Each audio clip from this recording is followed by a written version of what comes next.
Hello दोस्तों, आप सभी का स्वागत है हमारे इस यूट्यूब चैनल SBCL अंडाल पर।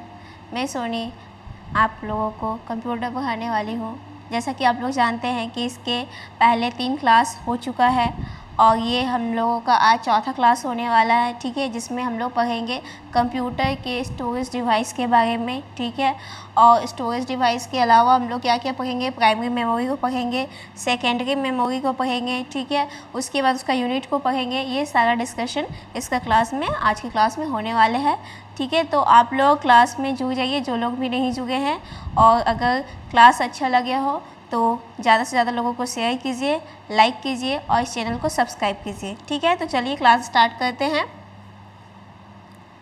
सबसे पहले हम लोग पढ़ेंगे मेमोरी के बारे में, क्योंकि मेमोरी से क्वेश्चंस आता है कि मेमोरी जो है कितने टाइप्स का होता है।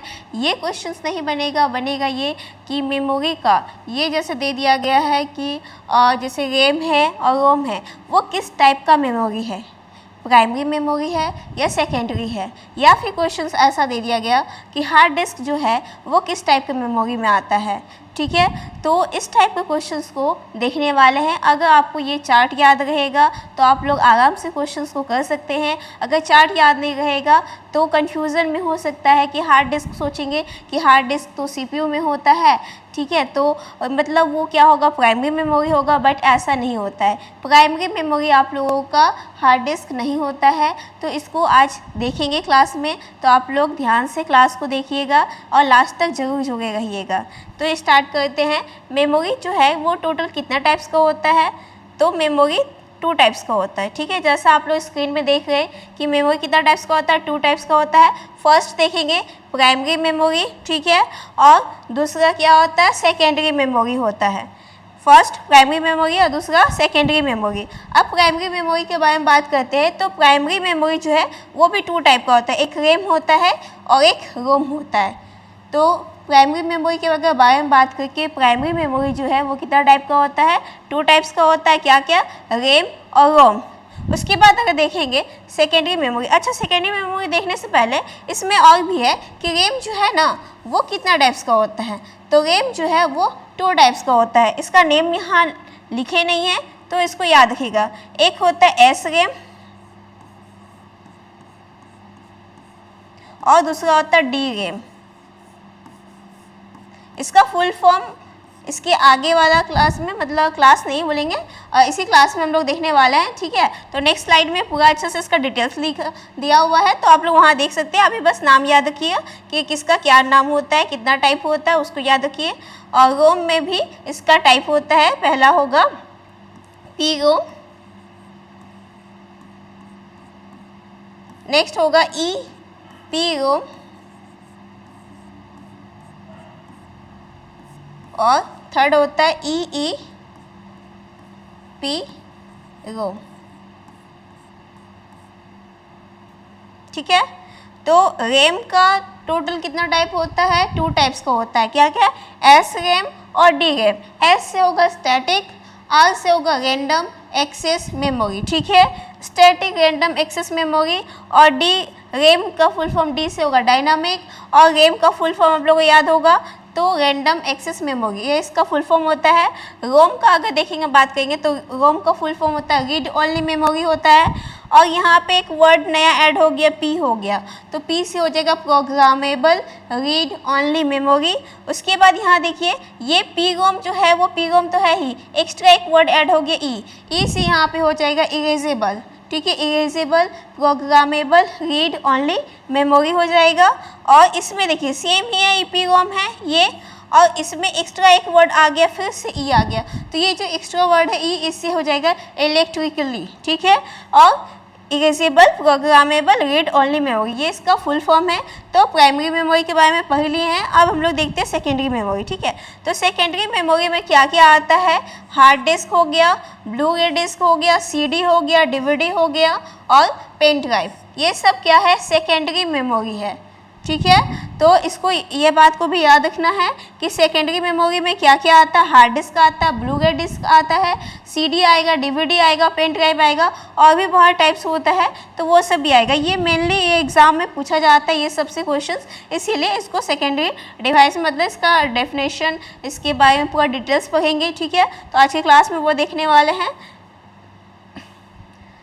नेक्स्ट यहाँ पे बात करें मेमोरी के यूनिट के बारे में, ठीक है। तो इससे भी क्वेश्चंस आता है कि यूनिट में जो है किसका बराबर क्या होगा। जैसे यहाँ पे दिया 4 बिट्स, तो 4 बिट्स इक्वल टू कितना होता है, तो ऐसा भी क्वेश्चन बनता है। या 1 निबल इक्वल टू कितना बिट्स होता है, तो आप लोग को ये बात याद रखना होगा कि 1 निबल इक्वल टू होता है 4 बिट्स होता है। अगर यहाँ पे यूनिट्स के बारे में बात करें तो सबसे छोटा जो होता है वो क्या होता है, बिट होता है, ठीक है, बिट्स होता है। और सबसे बड़ा का अगर बात करें यूनिट तो जियो बाइट होता है। तो ये भी याद रखना है कि फर्स्ट जो है सबसे छोटा बिट होता है और सबसे बड़ा क्या होगा, जियो बाइट होगा।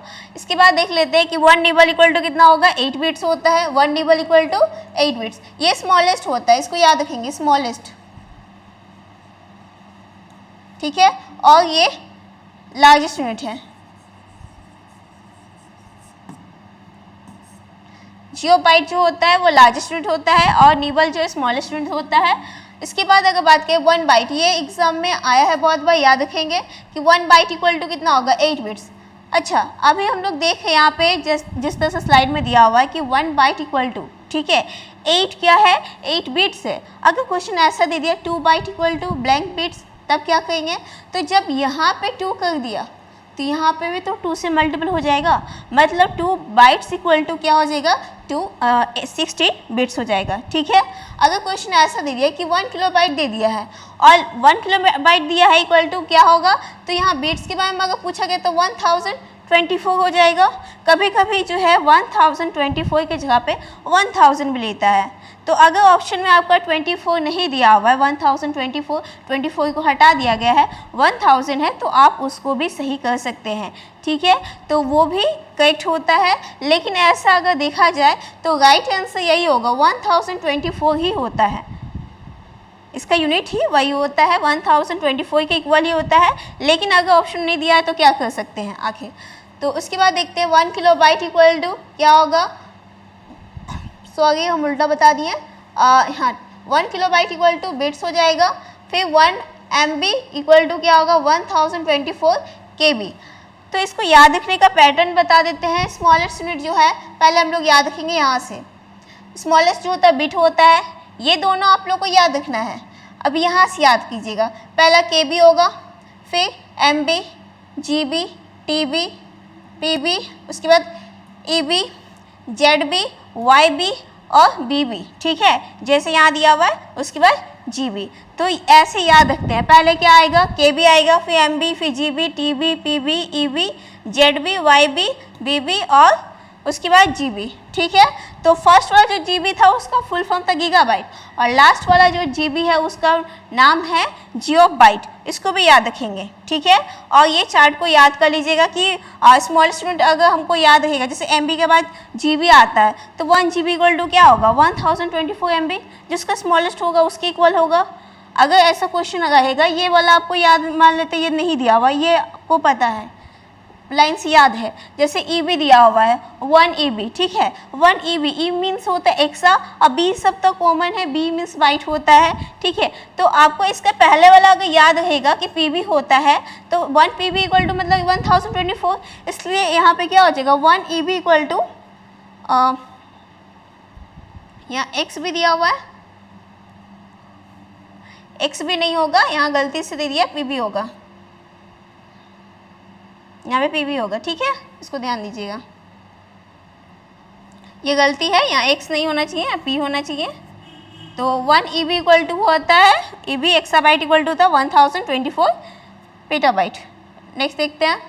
अब यहाँ से पढ़ेंगे स्टोरेज डिवाइस के बारे में। पहले हम लोग देख लेते हैं स्टोरेज डिवाइस आखिर होता क्या है, उसका डेफिनेशन क्या है, उसको देख लेते हैं। Storage device, a storage device is a hardware component. Storage device क्या होता है, एक हार्डवेयर कंपोनेंट होता है that is use to store digital data and instructions permanently और टेम्पोरली, ठीक है। ये क्या करता है, ये जो स्टोरेज डिवाइस है वो क्या है, एक हार्डवेयर कंपोनेंट है और ये क्या करता है, डेटा और इंस्ट्रक्शंस को, ठीक है, डेटा और इंस्ट्रक्शंस को क्या करता है, परमानेंटली या फिर टेम्पोरली, ठीक है, कुछ टाइम के लिए वो स्टोर करके रखता है। अगर हमको परमानेंट सेव करना है तो हम लोग सेव एज जाके उसको सेव कर देते हैं कंप्यूटर में, और अगर डायरेक्ट सेव करते हैं तो क्या होता है, कुछ दिनों के बाद जब बहुत ज़्यादा फाइल उस एप्लीकेशन में अगर ऐड हो गया है तो लास्ट वाला जो फाइल होता है वो डिलीट होते जाता है, वो दिखता नहीं है, शो ही नहीं होता है। इसलिए अगर हमको परमानेंटली अगर उसको स्टोर करना है तो हम लोग क्या करते हैं, सेव एज करते हैं। सेव एज करके जिस भी फाइल में आप रखना चाहते हैं या जिस भी फोल्डर में आप रखना चाहते हैं वहाँ रख सकते हैं, है ना। तो यही यहाँ पे बोला है कि अगर हम लोग जो भी डेटा व इंस्ट्रक्शंस को देते हैं तो स्टोरेज डिवाइस को क्या करेगा, या तो परमानेंटली उसको सेव रखेगा और नहीं तो टेम्पोरली रहेगा, ठीक है। इसके बाद देखते हैं इम्पोर्टेंस ऑफ स्टोरेज डिवाइस। इसका क्या इंपॉर्टेंस है, आखिर स्टोरेज डिवाइस का हम लोग यूज़ क्यों करते हैं या किस लिए करते हैं, तो उसको देख लेते हैं। Store operating system, software end user data, ठीक है, ये स्टोर करता है किसको, ऑपरेटिंग सिस्टम्स को, उसके बाद सॉफ्टवेयर को और यूज़र डेटा को। जैसे हम लोग सॉफ्टवेयर डाउनलोड किए हैं, ठीक है, उसको इंस्टॉल किए हैं तो उसको वो भी तो सेव है कंप्यूटर में, तो वहाँ पे अगर मान लेते हैं कंप्यूटर का सी ड्राइव हो या डी ड्राइव हुआ, जिस ड्राइव में भी हम रखे हैं तो वहाँ पे वो सेव तो है। अगर मान लेते हैं उसको टेम्पोरली रखेंगे तो एक दिन के बाद या फिर जिस टाइम तक वो है तो उसके बाद वो तो डिलीट हो जाएगा। तो वही यहाँ पे कहा कि स्टोरेज डिवाइस का मेन तो काम ये है कि हम लोग जो सिस्टम को, ऑपरेटिंग सिस्टम को जो डालते हैं, ठीक है, वो सेव रहता है। सॉफ्टवेयर हो गया या फिर यूज़र डेटा। यूज़र डेटा मतलब जो भी हम लोग क्रिएट किए हैं डेटा को, कंप्यूटर में जो भी डेटा को बनाया है उसको भी तो स्टोर करता है कौन, स्टोरेज डिवाइस, ठीक है। इसके बाद देखते हैं backup and recovery of important files.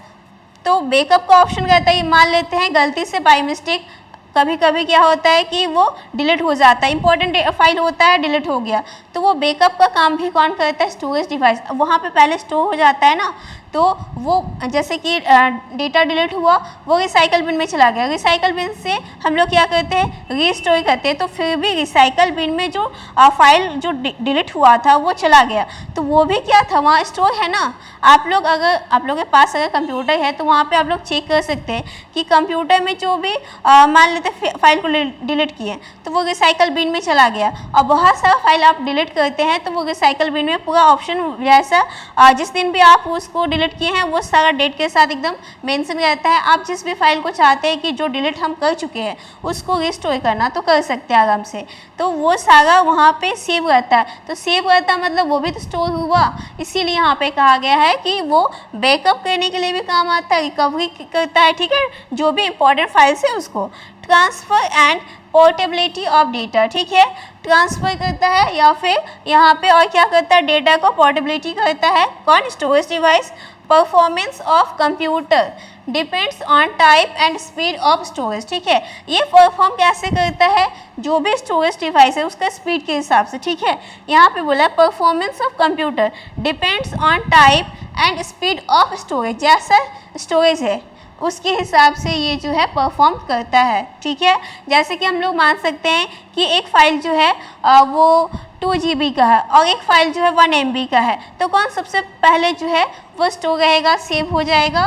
तो जो कम MB का होगा, जो 1 MB का बोले हैं वो पहले सेव हो जाएगा। तो वो डेटा के हिसाब से, ठीक है, जैसा डेटा का स्टोरेज है उसके हिसाब से वो स्पीड जो है वो परफॉर्म करता है, ठीक है। आगे देखते हैं हम लोग।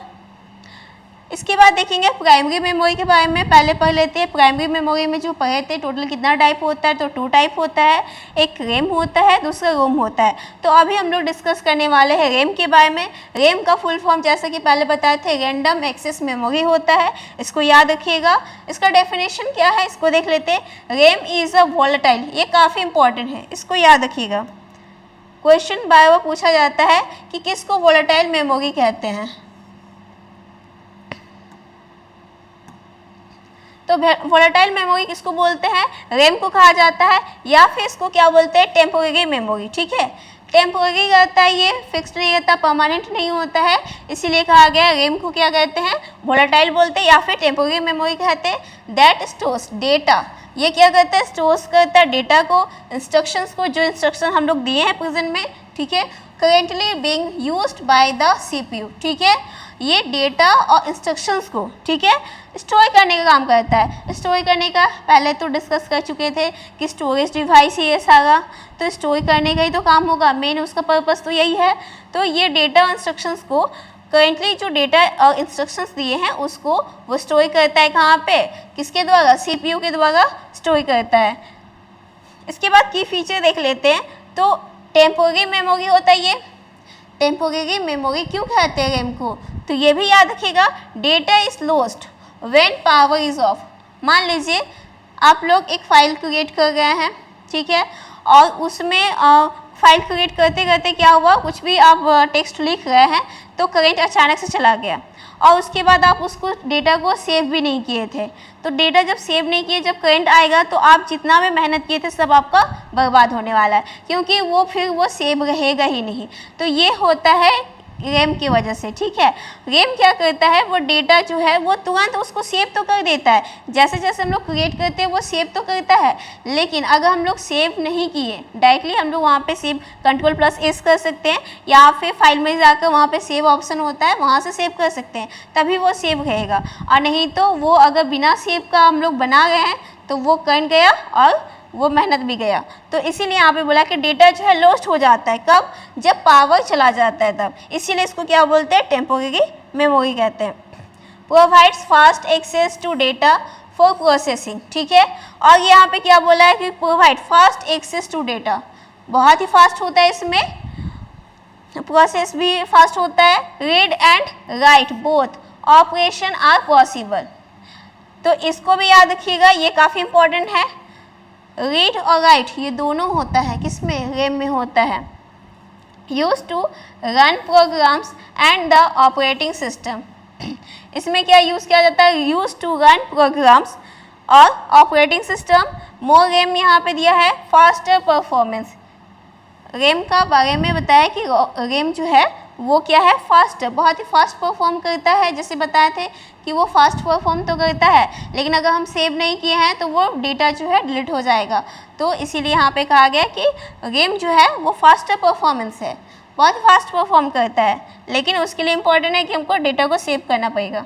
आगे देखते हैं इम्पॉर्टेंस ऑफ रैम के बारे में। More RAM allows running more applications simultaneously, improves system responsiveness and reduces loading times। इम्प्रूवनेस इसका यही होता है कि जो उसका लोडिंग टाइम्स है, जो सेव करते हैं तो लोड होता है ना, तो वो कम टाइम लेता है, रिड्यूस करता है। Essentials for gaming, video editing and large, यहाँ पे कुछ मिसिंग था, ठीक है, यहाँ पे कुछ और होने वाला था तो छूट गया है। देखते हैं एसेंशियल्स फॉर गेमिंग, ये किसके लिए ज़रूरी है, इंपॉर्टेंट है रैम, तो गेमिंग के लिए, वीडियो एडिटिंग के लिए, ठीक है। इसके बाद देख लेते हैं की पॉइंट इसका, याद क्या क्या रखना है हमको रैम के बारे में। तो RAM is called volatile memory because losses data when power is of, ठीक है, ये काफ़ी इंपॉर्टेंट है।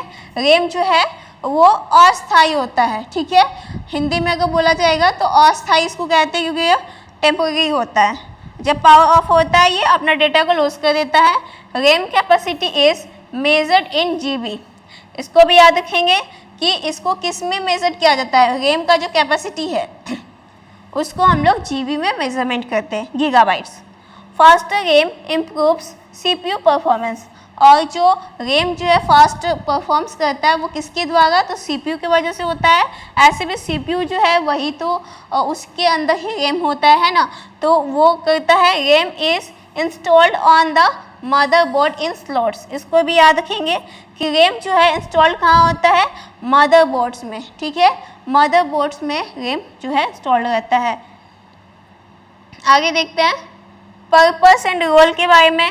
तो इसका पर्पस क्या है रैम का, holds the operating system, operating system को होल्ड करता है, applications and currently process data, ठीक है, और करेंटली जो भी डेटा का प्रोसेस होता है उसको होल्ड करता है, उसको, ये सारा काम है रैम का। Acts as the main memory, main memory की तरह काम करता है, और primary memory of the computer, ये भी काफ़ी इंपॉर्टेंट है, इसको याद रखेंगे कि जो रैम है ना वो मेन मेमोरी या फिर प्राइमरी मेमोरी की तरह काम करता है, एक्ट करता है, याद रखेंगे। Directly affects the speed and multitasking ability of the system, ठीक है। डायरेक्टली अफेक्ट किस पे पड़ता है, तो ये इफेक्ट जो है speeds and multitasking ability of the system, ठीक है। मल्टीटास्किंग एक साथ बहुत सारा मल्टीटास्किंग करते हैं ना। मल्टीटास्किंग मतलब जैसे कि हम लोग MS वर्ड भी खोले हैं, पेंट भी खोले हैं, ठीक है, पावर पॉइंट भी खोले एक साथ सब में, और उसके बाद जब हम लोग गूगल भी चला गए, तो इसी को कहते हैं मल्टीटास्किंग, ठीक है। तो वहाँ पे भी ये परफॉर्म करता है।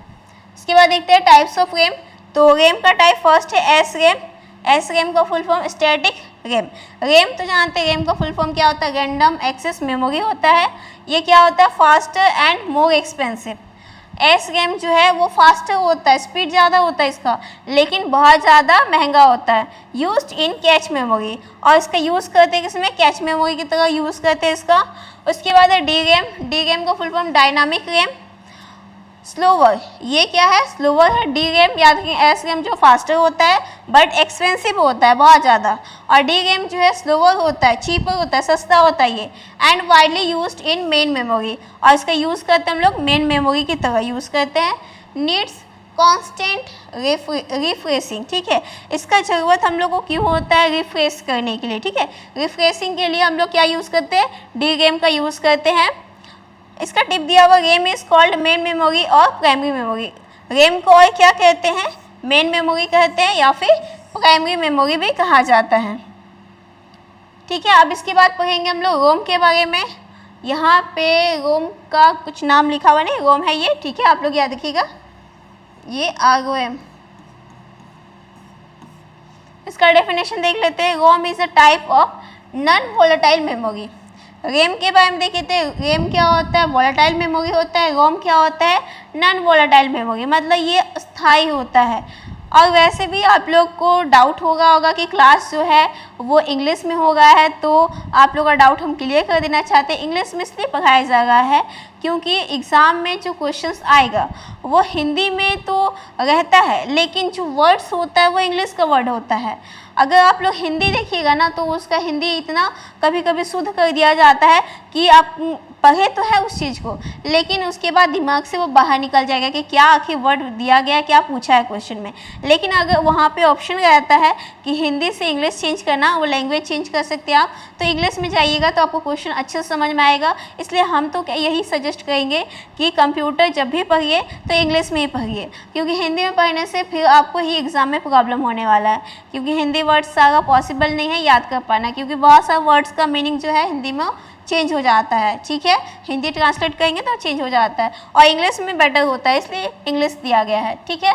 तो रोम क्या होता है, नॉन वोलेटाइल मेमोरी होता है, डेटा को स्टोर करता है। ROM remains even when the power is turned off. Power चला जाए, पावर रहे, कोई फर्क नहीं पड़ता है। अगर रोम में जो भी डेटा है वो सेव कर दिया गया है तो वो सेव रहेगा, वहाँ फिक्स्ड रहेगा, ठीक है। यहाँ पे पावर ऑफ होने से, ऑन होने से कुछ भी फर्क नहीं पड़ने वाला है, क्योंकि ये अस्थायी होता है, ठीक है। आफ्टर देखते हैं, इट मेनली स्टोर्स फर्मवेयर्स और permanent instructions required for the computer to start, ठीक है। इसके अलावा ये स्टोर करता है किसको, फर्मवेयर को, ठीक है, और परमानेंट इंस्ट्रक्शंस को required for the computer to start, मतलब कंप्यूटर स्टार्ट करने के लिए जो रिक्वायर्ड होता है उसको भी ये स्टोर करके रखता है रोम।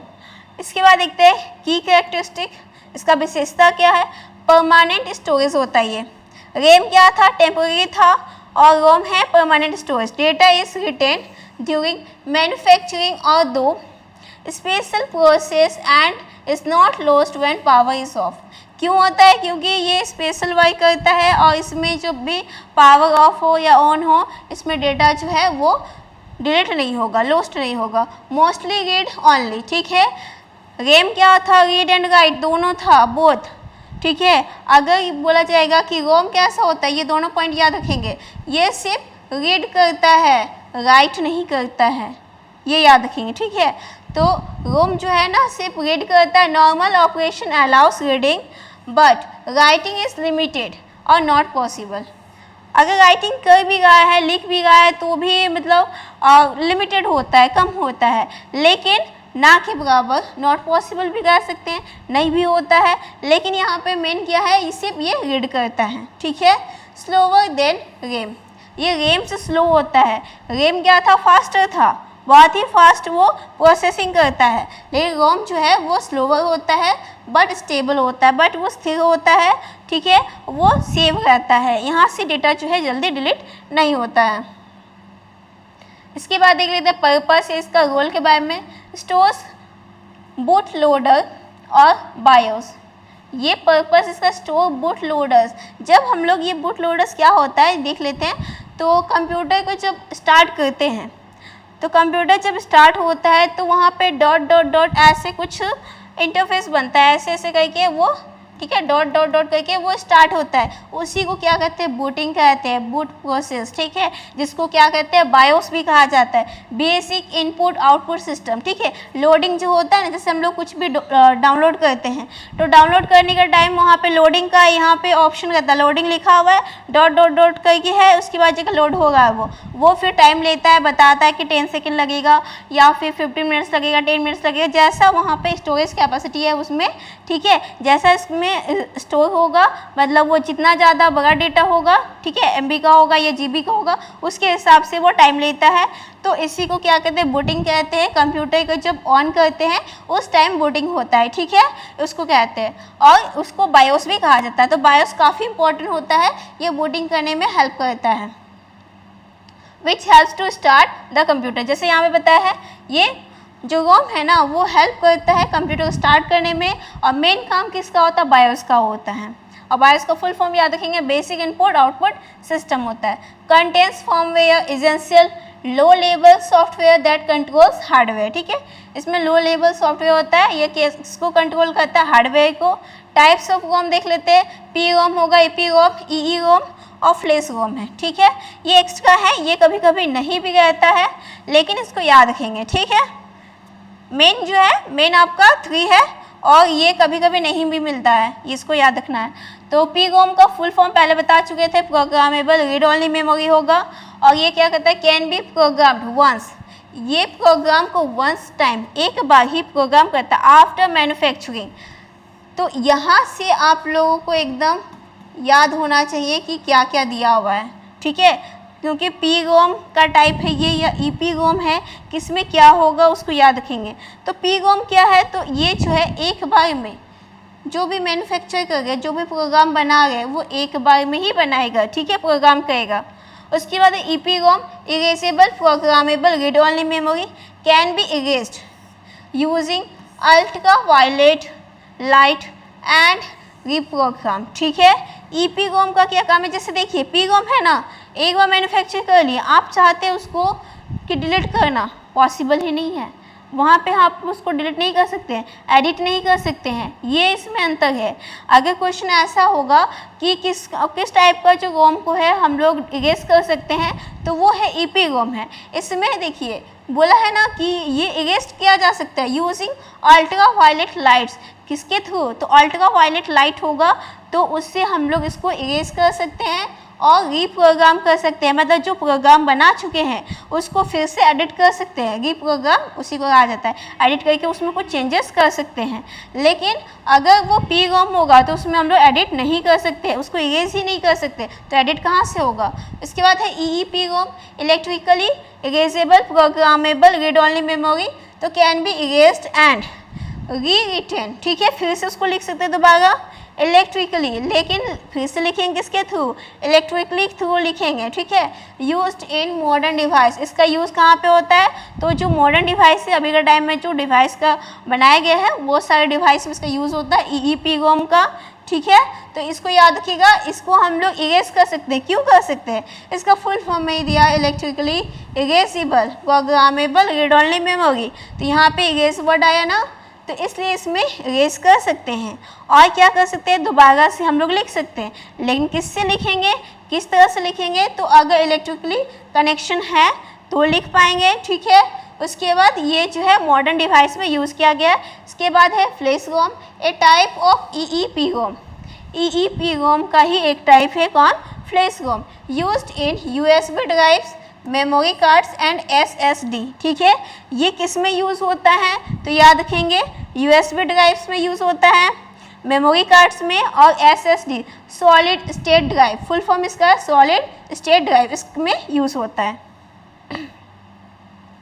इसके बाद देख लेते हैं इंपॉर्टेंस ऑफ रोम के बारे में।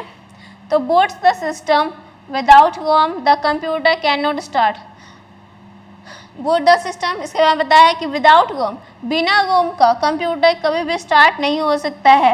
ये पॉइंट को नोट कीजिएगा, ठीक है, कि रोम अगर होगा तभी कंप्यूटर स्टार्ट हो पाएगा, रोम नहीं है तो कंप्यूटर स्टार्ट नहीं होगा, कंप्यूटर बूटिंग ही नहीं होगा, ऑन ही नहीं होगा, वो पावर ऑफ ही रहेगा, ठीक है।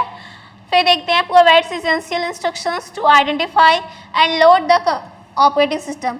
ऐसे भी जब कंप्यूटर स्टार्ट करते हैं तो वो जो लोडिंग होता है वो तो ऑपरेटिंग सिस्टम ही लोड होता है ना, बूटिंग होता है, कंप्यूटर स्टार्ट करने का वो प्रोसेस होता है, लेकिन ऑपरेटिंग सिस्टम पहले लोड होता है, ठीक है, विंडो दिखाता है। आफ्टर उसके बाद जाकर जो भी प्रोसेस करना है, जो भी डेटा क्रिएट करना है, आपको जो भी काम करना है कंप्यूटर में कर सकते हैं। Protects critical data from accidental changes.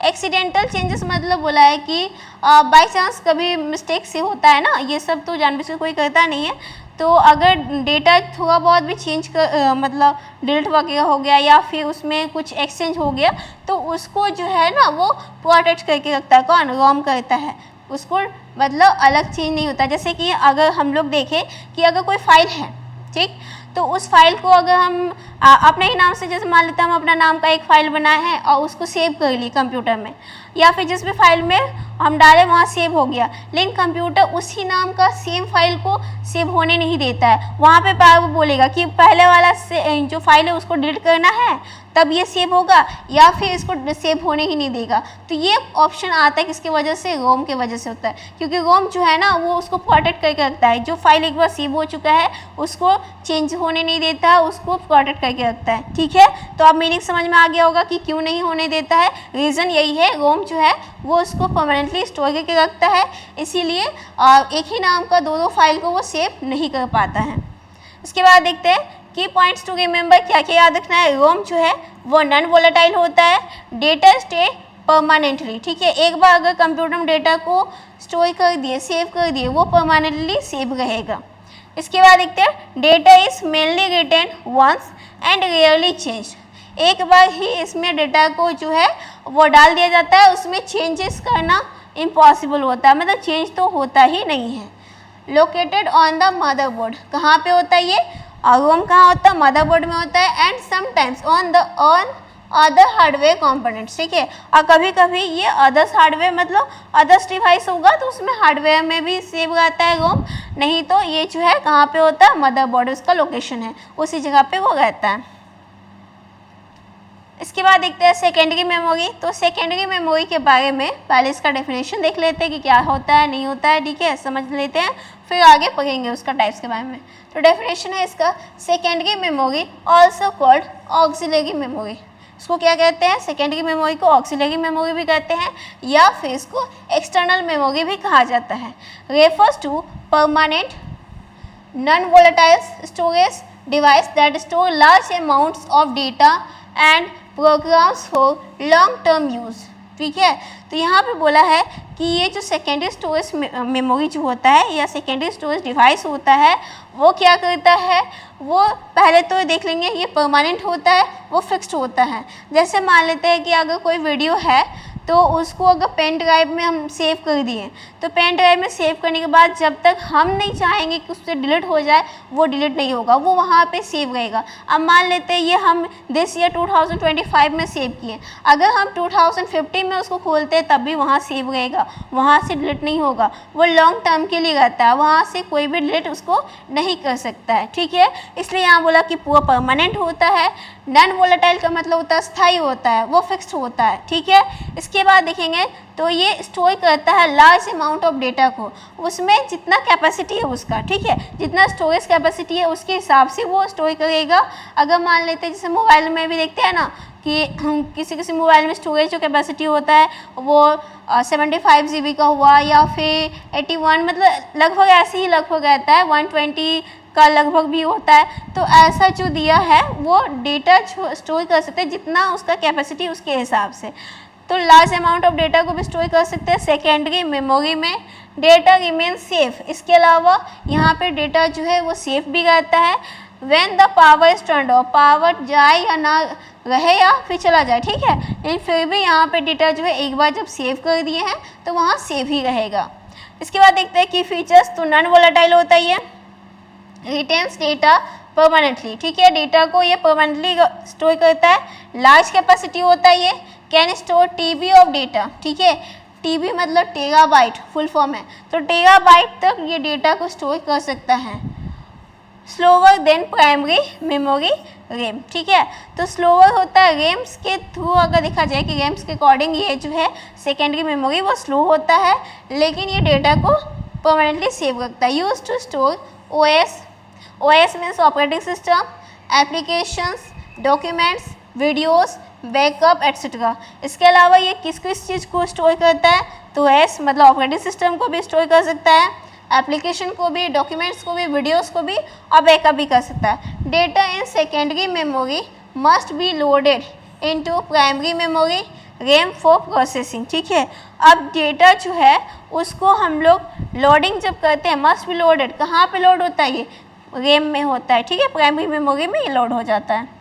इसके बाद देखते हैं टाइप्स ऑफ सेकेंडरी मेमोरी, ये काफ़ी इंपॉर्टेंट है, इसको याद रखेंगे, ठीक है। तो टाइप्स ऑफ सेकेंडरी मेमोरी में क्या क्या आएगा, पहला है मैग्नेटिक स्टोरेज, ऑप्टिकल स्टोरेज और सॉलिड स्टेट स्टोरेज, ठीक है, SSS इसको बोलते हैं। तो ये इम्पॉर्टेंट क्यों है, क्योंकि क्वेश्चन यहाँ से बनता है। अब यहाँ पे क्वेश्चन कैसे बनेगा, तो ये पूछ लेगा कि हम लोग जब बैकअप या फिर आर्काइव जो डेटा है, ठीक है, वो जो स्टोर होता है वो किस टाइप का मेमोरी में होता है, किस में होता है, उसको क्या बोलते हैं, मैग्नेटिक स्टोरेज कहते हैं। ऐसा क्वेश्चन बनता है, ठीक है। तो बैकअप हो गया या आर्काइवल जो भी डेटा है तो वो जो है वो मैग्नेट स्टोरेज का टाइप है। ऑप्टिकल स्टोरेज में क्या आएगा, तो आपका यहाँ आएगा CD हो गया, DVD हो गया, ये ऑप्टिकल स्टोरेज होता है। और यहाँ पे मैग्नेटिक में हार्ड डिस्क भी हो जाएगा, ये भी दिया हुआ। और इसमें क्या याद रखना है कि हार्ड डिस्क जो मैग्नेटिक स्टोरेज का देख लिए, hard disk drive full form इसका most common large storage 500 GB several TB, ठीक है, और TB तक ये इसका स्टोरेज कैपेसिटी होता है। ये याद रखेंगे कि कितना से कितना होता है, 500 GB, ठीक है, वो डेटा जो है उसका यूनिट है, उसको भी याद रखना है, वो भी क्वेश्चंस में आता है। इसके बाद देखते हैं CD का भी बहुत बार पूछा गया है कि इसका स्टोरेज जो कैपेसिटी है वो कितना होता है, तो 700 MB, ये परमानेंटली है, इतना ही रहता है, हो सकता है 5-10 बढ़ा दे, लेकिन 700 जो एप्रोक्स है यही डेटा आपको मिलेगा एग्जाम में, ठीक है। तो 700 MB जो है वो CD का होता है। DVD का देख लें तो 4.7 GB, ये सिंगल लेयर का होता है, जो DVD है वो सिंगल लेयर का होता है और इसका कैपेसिटी देखेंगे तो 4.7 GB होता है। ब्लू रे डिस्क का देखेंगे तो 25 GB और मोर, इससे ज़्यादा भी हो सकता है। तो इसको पूरा याद रखेंगे कि किसका स्टोरेज कैपेसिटी कितना होता है, कितने MB का होता है या GB का होता है, ठीक है। MB का तो फिलहाल नहीं होगा, GB का ही होगा या फिर TB का होगा, इतना ही कैपेसिटी होता है। सॉलिड स्टेट स्टोरेज तो SSD हो गया, तो ये फास्टर होता है, मोर ड्यूरेबल है, यूजेस फ्लैश मेमोरी में यूज़ होता है। पेन ड्राइव या फिर USB फ्लैश ड्राइव, तो पेन ड्राइव को ही हम लोग क्या कहते हैं, फ्लैश ड्राइव भी कहा जाता है, ठीक है। तो ये पोर्टेबल होता है, इजी टू यूज़, पोर्टेबल मतलब इसको हम लोग कहीं भी कैरी करके ले जा सकते हैं, इसलिए यहाँ पे पोर्टेबल कहा गया है। और इसको यूज़ करना बहुत ही इजी होता है, सबके पास होता है पेन ड्राइव मोस्टली देखा जाए तो। मेमोरी कार्ड SD कार्ड, ठीक है, तो यूज इन कैमराज फ़ोन, तो कैमरा और फ़ोन में हम लोग मेमोरी कार्ड का यूज़ करते हैं या फिर यहाँ पे SD कार्ड का यूज़ करते हैं, ठीक है। तो मेमोरी कार्ड जो है वो तो देखते हैं फ़ोन में रहता है और SD कार्ड जो है कैमरा में देखेंगे तो छोटा सा होता है, SD कार्ड होता है। और जो भी वीडियोस लिया गया है बनाया गया है या फिर फ़ोटो खींचा गया है, तो वो सारा जो है डेटा वो सेव हो जाता है एसडी कार्ड में, और उस कार्ड के थ्रू वो फिर कहीं भी उस कंप्यूटर में डाल सकते हैं, उसको निकाल सकते हैं, ठीक है। बाद में वो जो भी काम होता है वो देखते हैं। तो ये एसडी कार्ड जो है ना वो कैमरा में ज़्यादातर यूज़ होता है। उसके बाद हम लोग देखते हैं हार्ड डिस्क ड्राइव। तो अब पढ़ेंगे यहाँ पे सेकेंडरी जो स्टोरेज डिवाइस है उसका टाइप में जो जो दिया हुआ है, हार्ड डिस्क था, पेन ड्राइव था, ठीक है, सीडी था, डीवीडी था, ब्लू रे डिस्क था, तो वो सब के बारे में डिटेल्स थोड़ा पढ़ने वाले हैं। तो हार्ड डिस्क ड्राइव यहाँ से आप लोगों को सब याद रखना है एकदम। वैसे जितना भी पॉइंट्स दिया गया था ये सारा आपका अंडरस्टैंडिंग के लिए दिया गया था, ताकि अगर इससे रिलेटेड कुछ भी क्वेश्चन आए तो छूटे ना एग्जाम में, किसी को क्या कहते हैं नहीं कहते हैं, और मेन पॉइंट को ही रखा गया है। बाकी सारा जो है उतना डिटेल्स आपको पढ़ने की ज़रूरत भी नहीं है, एग्जाम में भी नहीं आता है। जो मेन पॉइंट है उसको बस याद रखिएगा, ठीक है। तो हार्ड डिस्क ड्राइव जो है introduced in 1956 by IBM। IBM का फुल फॉर्म है इंटरनेशनल बिजनेस मशीन। तो इंटरनेशनल बिजनेस मशीन यानी कि IBM जो है वो इंट्रोड्यूस किया था। कब किया था? तो 1956 में, ये याद रखेंगे। स्टोरेज कैपेसिटीज़ का देखें तो ranges from hundreds of GB to several TB, ठीक है। तो GB से TB तक ही इसका जो है स्टोरेज कैपेसिटी है, ये याद रखेंगे। और इससे ज़्यादा जो है TB से ज़्यादा नहीं होता है हार्ड डिस्क ड्राइव का स्टोरेज कैपेसिटी। तो यूजेस मैग्नेटिक स्टोरेज, यूज़ होता है मैग्नेटिक स्टोरेज में spinning platters coated with magnetic material. क्यों बोलते हैं? क्योंकि ये मैग्नेट का ऊपर से जो प्लेट जो बना हुआ होता है वो मैग्नेट का बना हुआ होता है, ठीक है, इसलिए इसको मैग्नेटिक स्टोरेज भी कहते हैं। Contains read write heads that moves to access data. ये जो है रीड और राइट दोनों करता है। नॉन वोलेटाइल होता है, ये सेकेंडरी स्टोरेज डिवाइस है ये, ठीक है। इसको याद रखेंगे कि ये कैसा होता है, hard disk drive non volatile होता है और सेकेंडरी स्टोरेज डिवाइस होता है। Commonly used as main storage in desktop and laptop. तो डेस्कटॉप और लैपटॉप में इसका ज़्यादा यूज़ होता है। हार्ड डिस्क ड्राइव का यूज़ कहाँ होता है? हार्ड डिस्क होता है ना, लैपटॉप के अंदर भी होता है और कंप्यूटर का CPU में होता है, ठीक है। फास्टर देन CD DVD, ये किससे फास्ट होता है? तो CD और DVD से फास्टर होता है। स्लोवर देन SSD, लेकिन SSD सॉलिड स्टेट ड्राइव से ये स्लो होता है, ठीक है, और लेकिन फास्टर होता है CD और DVD से, इसको याद रखेंगे। नेक्स्ट देखते हैं CD। CD का फुल फॉर्म होता है compact disc. Introduced in 1982 by Philips and Sony, ठीक है। इसको कौन इंट्रोड्यूस किया था? CD जो है मतलब इंट्रोड्यूस करना मतलब कौन बनाया था? तो यहाँ पे देखेंगे फिलिप्स एंड सोनी, ठीक है। स्टोरेज कैपेसिटी देखेंगे तो इसका 700 MB होता है, ये MB होता है, याद रखेंगे। 700 GB में नहीं है, ये MB में है। स्मॉलेस्ट यही यूनिट होता है इसका CD का, मतलब ज़्यादा इसमें हम लोग वीडियोस को जो या फिर ऑडियो को सेव नहीं कर सकते ज़्यादा अगर स्टोरेज है उसमें, तो ठीक है। डायमीटर इसका देख लेंगे तो 12 सेंटीमीटर का डायमीटर होता है। Used for audio video and software distribution. इसमें ये याद रखना है कि ये ऑडियो वीडियो के लिए ज़्यादा यूज़ होता है। और पहले CD चलता था, अब CD तो चलता नहीं है। अब तो सब लोग कंप्यूटर में मतलब सब पेन ड्राइव रखते हैं, तो पेन ड्राइव से सब काम हो जाता है। लेकिन पहले जो CD चलता था और DVD भी चलता था। Data written using laser technology, data जो है लिखा जाता है किसमें? लेज़र टेक्नोलॉजी होगा तो उसके थ्रू ही लिखा जाता था, ठीक है। टाइप्स इसका देख लेते हैं। CD-ROM होता है, CDR होता है और CDRW। टोटल 3 टाइप्स का CD होता है, ठीक है। क्या क्या? CD-ROM, तो CD से कॉम्पैक्ट डिस्क, ROM से हो जाएगा रीड ओनली मेमोरी, मेमोरी छूट गया, ठीक है। और CDR से होगा CD मतलब कॉम्पैक्ट डिस्क, री मीन्स रिकॉर्डेबल, और CDRW मतलब CD मीन्स कॉम्पैक्ट डिस्क और RW का फुल फॉर्म हो जाएगा री राइटेबल, ठीक है, मतलब फिर से उसको लिख सकते हैं। इसके बाद देखेंगे तो सिंगल साइडेड डिस्क होता है ये। Data stored in single spiral track, ठीक है। सिंगल साइडेड होता है मतलब कोई भी CD का कैसेट आप लोग देखे होंगे तो उसका एक ही साइड में ही जो है वो ये बहुत ही मतलब चमकीला होता था, कलरफुल होता था वो, ठीक है, मतलब लाइट वैसा लगता था। तो वही आप बोला कि सिंगल साइडेड डिस्क होता है, मतलब एक ही साइड में वहाँ पे उसी फॉर्म में आपको डालना पड़ेगा तभी चलेगा, उल्टा डाल देंगे तो चलेगा भी नहीं। इसके बाद देखते हैं DVD। DVD का फुल फॉर्म होता है डिजिटल वर्सेटाइल डिस्क या फिर digital video disc. Introduced mid 1990। कब इसको इंट्रोड्यूस किया गया था? तो 1990 में। स्टोरेज कैपेसिटीज का देख लेते हैं, तो सिंगल लेयर, डुअल लेयर और डबल साइडेड, ठीक है। तो single layer single sided 4.7 GB का होता था। डुअल लेयर मतलब दोनों साइड, बोथ साइड होगा तो 8.5 GB का होता था। और डबल साइडेड बोलेंगे तो अप टू 17 GB, मतलब 17 GB से भी ज़्यादा हो सकता है, ठीक है। ये डबल हो गया, डबल साइडेड दोनों साइड का। डुअल लेयर होगा तो 8.5 GB, सिंगल लेयर होगा तो 4.7 GB। Wait 2 minutes.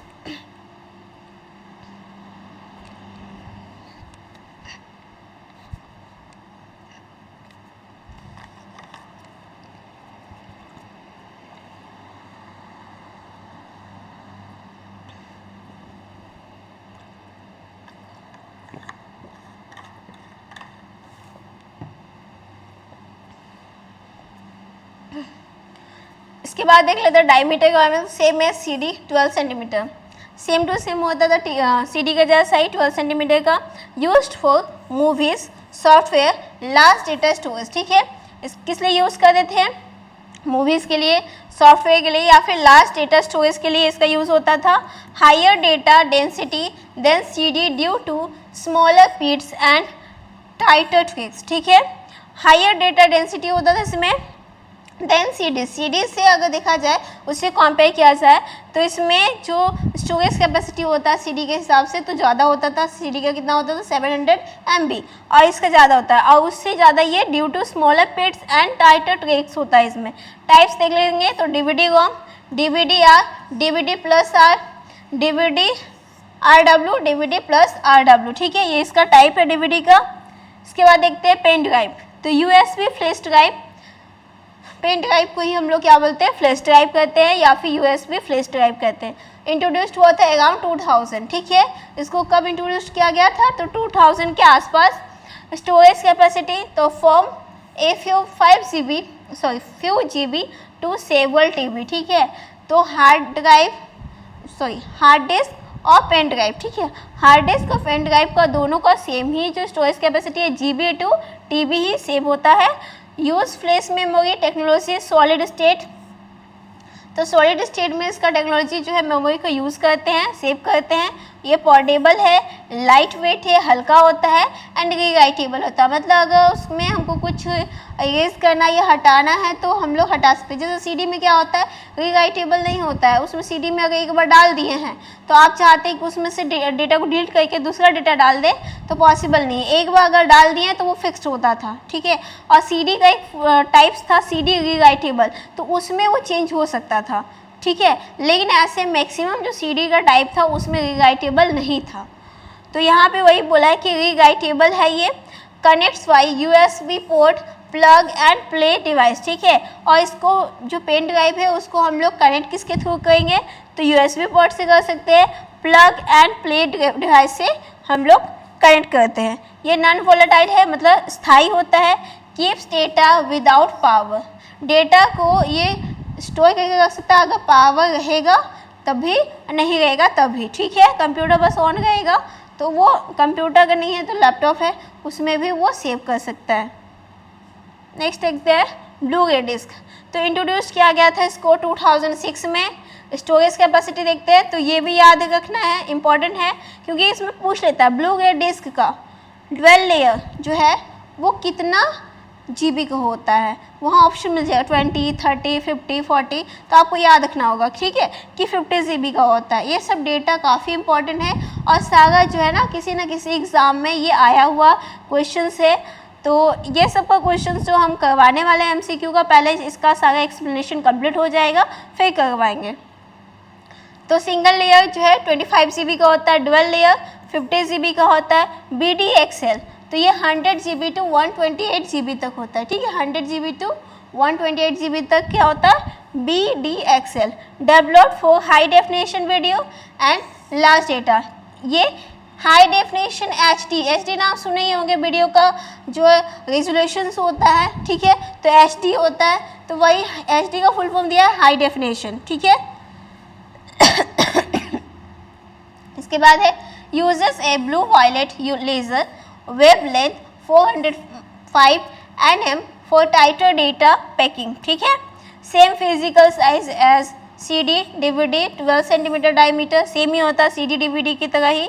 उसका टाइप दिया है BD रोम, BDR और BDRE, ठीक है। टाइप्स को भी याद रखेंगे। मेन आपको ये याद रखना है कि सिंगल ड्यूअल और BDXL जो है कितना उसका कैपेसिटी होता है, स्टोरेज कैपेसिटी वो, और इसको कब इंट्रोड्यूस किया था वो, ठीक है। इसके बाद देखते हैं क्विक कंपैरिजन टेबल। तो CD DVD ब्लू रे डिस्क HDD पेन ड्राइव, इसको देखते हैं। टाइप जो है ये ऑप्टिकल होता है, CD DVD भी किसका टाइप ऑप्टिकल का, ब्लू रे डिस्क भी ऑप्टिकल होता है। HDD क्या होता है, मैग्नेटिक होता है, और पेन ड्राइव क्या होता है, सॉलिड स्टेट होता है, ठीक है। इसका कैपेसिटी जो है डायरेक्ट यहाँ पे से याद कर सकते हैं। ये 700 MB का होता है CD, और DVD 4.7 से 17 GB का होता है। इसके बाद ब्लू रे डिस्क जो है 25 to 128 GB तक होता है। HDD GB to TB, और पेन ड्राइव में GB to TB। यूज़ कहाँ होता है इसको याद रखेंगे कि कहाँ कहाँ इसका यूज़ होता है। CD का यूज़ होता है म्यूज़िक या फिर सॉफ्टवेयर में हो जाएगा, वीडियो में भी होता है। उसके बाद DVD देखेंगे तो मूवीज़ में डेटा के लिए होता है, डेटा बैकअप के लिए होता है, ठीक है। फिर HD वीडियो के लिए होता है, ये लास्ट डेटा के लिए होता है। ब्लू रे डिस्क HDD देखेंगे तो मेन कंप्यूटर स्टोरेज डिवाइस है ये, और पेन ड्राइव जो है पोर्टेबल स्टोरेज होता है, ठीक है। तो इसको याद रखेंगे। तो आज के लिए बस इतना ही। आई होप आप लोगों को क्लास अच्छा लगा हो, ठीक है। अगर वीडियो आप लोगों को पसंद आया हो तो प्लीज़ चैनल को सब्सक्राइब कीजिए, लाइक कीजिए और अपने दोस्तों के साथ शेयर कीजिए। Thank you.